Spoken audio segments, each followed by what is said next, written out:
All right, today we're diving into a really powerful story, a parable called The Overman of the Axe.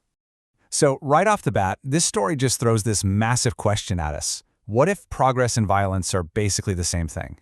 I mean, what if they're inseparable? It's a really heavy thought, but it's the core idea that's going to drive everything we talk about today. Okay, so let's set the scene. Our story kicks off with this giant figure, a titan, and he's standing right at the edge of the wild. And he's not just looking at it, he's about to completely reshape it. He's moving from just watching to being the architect of it all. Now, what's so different about this titan is how he sees the world. Where most of us would look at all that chaos and feel, scared, he feels something else entirely. He feels the ecstasy of power itself. For him, this wild place isn't something to be afraid of. No, it's this amazing, thrilling opportunity. And this difference in perspective is, it's everything. Think about it. A normal person, they see a forest and think, okay, I gotta be careful in there. They see a river and they follow it.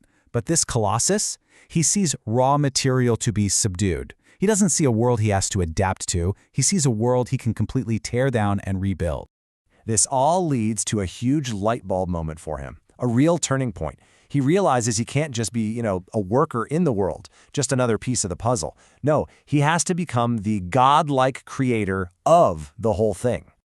So let's get into the next part here. This change, it isn't just about what he does with his hands. It's about what's happening in his head.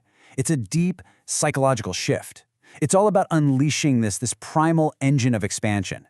And you might be asking, okay, how does he even do that? Well, he basically throws out all the rules. He gets rid of the messy politics of the ego, that rational part of our brain, and he ditches the stated laws of the superego, which is basically our conscience, our morality. He just gets rid of all of it.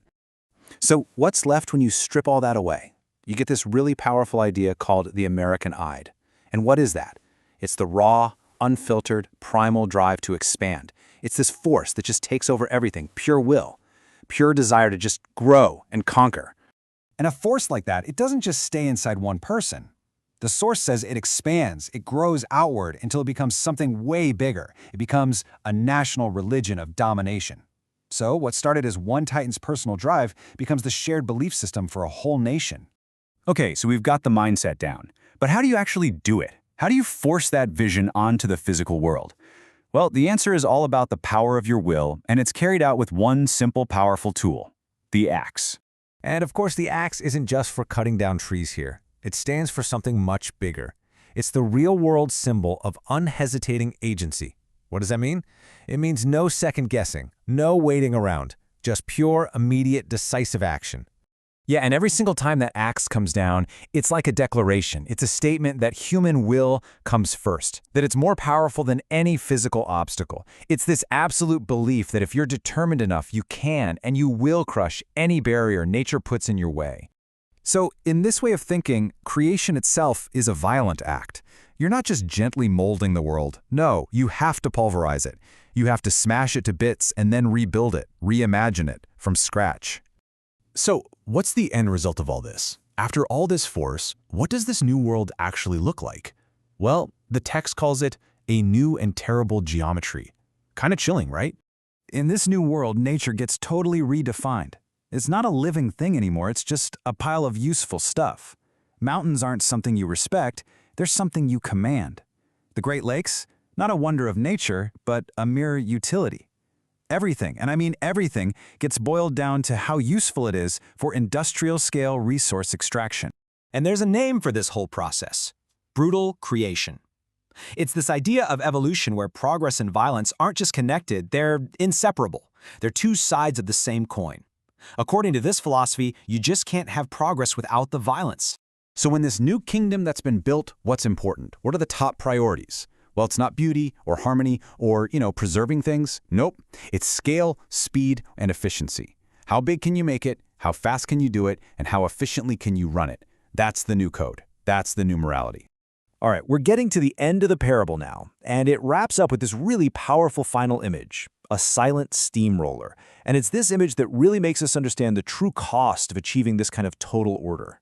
Which of course brings us to the big final question. After all that conquering, all that creating, what have you actually made? What is the real nature of this so-called masterpiece?